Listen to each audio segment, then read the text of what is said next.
Bonjour, je suis Guillaume Savona, je travaille pour la SBL Maestro Mobile qui a opéré le Critical Mass Experience. Je m'appelle Frédéric Pérou, j'ai été engagé il y a près d'une année au sein de la RTBF en tant qu'éco-conseiller et mobility manager. Je suis Alessandra Wetzel, agent immobilier indépendant. Je suis Géry Olbrecht de Dieter Renimo. J'ai participé au Critical Mass pour mieux comprendre les enjeux de la mobilité de demain. J'ai participé au Critical Mass pour un peu voir toutes les offres de mobilité qu'on a aujourd'hui à Bruxelles.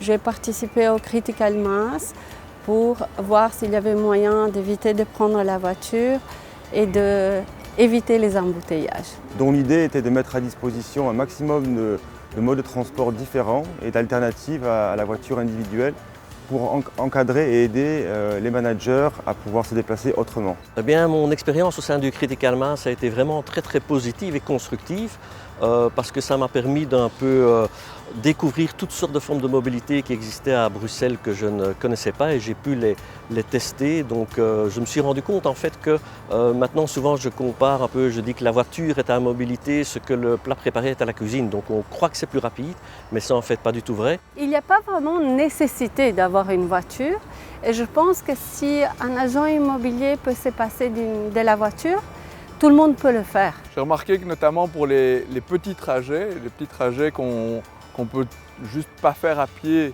et pour lesquels prendre la voiture est plus confortable. En fait, pour ce genre de petits trajets, il y a d'autres solutions comme la trottinette, le vélo électrique partagé. Typiquement, les trajets de 1,5 km à 4 km, eh bien, on peut les faire facilement avec d'autres moyens de transport que la voiture et exactement à la même vitesse. J'ai fait l'achat d'un vélo électrique.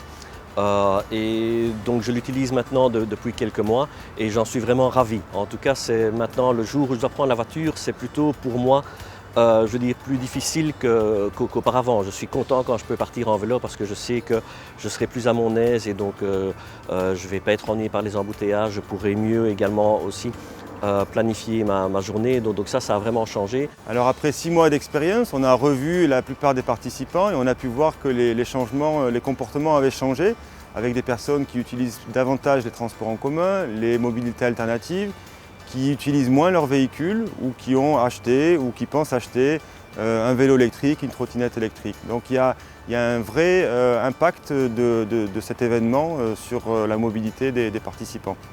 Et donc au sein de la RTBF, c'est ce qu'on essaye de faire maintenant, c'est d'organiser toutes des actions de sensibilisation et de promotion, mais ensemble, en groupe.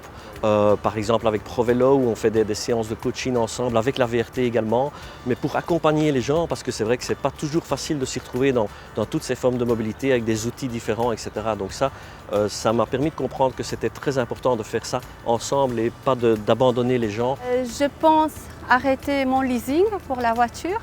Je demandais de l'arrêter un an avant la fin naturelle et j'utilise beaucoup plus les moyens de transport en commun. Cette expérience est à développer, notamment parce que l'essayer, c'est l'adopter. C'est-à-dire que si on n'est pas forcé à l'essayer et à découvrir les différentes formes de mobilité, on aura plus de difficultés à le faire soi-même. Donc le fait d'avoir des relais dans des entreprises qui peuvent vraiment faire écho des différentes formes de mobilité, eh bien, permet que ça se multiplie et d'aider à terme à la mobilité à Bruxelles. Alors nous avons prévu de renouveler l'expérience à Bruxelles en juin et aussi à Anvers en octobre. Et donc le concept va rester sensiblement le même, mais nous allons adapter un petit peu par rapport au retour que les participants nous ont fait, par rapport à notre approche, et donc proposer de nouveau un concept qui on l'espère, sera de nouveau apprécié et fructueux.